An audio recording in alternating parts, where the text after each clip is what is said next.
So what he's doing is he's welding in pieces of sheet metal so that this door will fit in there, and it's this part right here that would have been sitting on these because there was not a door there. So we've actually had to cut this out, and we're putting in a piece to make it flat. And then as you see, we've got, well, there we go, got the windows in, got the metal primed, and the back door is all done up. Of course, this is going to look a whole lot different once we get a solid color. And of course, I went ahead and prepped around the window area before installing the windows. Got all that done.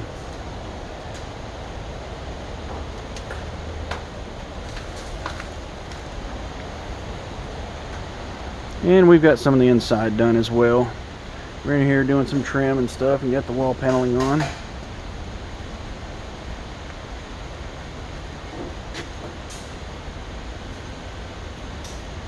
So yeah, click that subscribe button, click that notification bell so you can get the notifications, and we'll keep bringing content.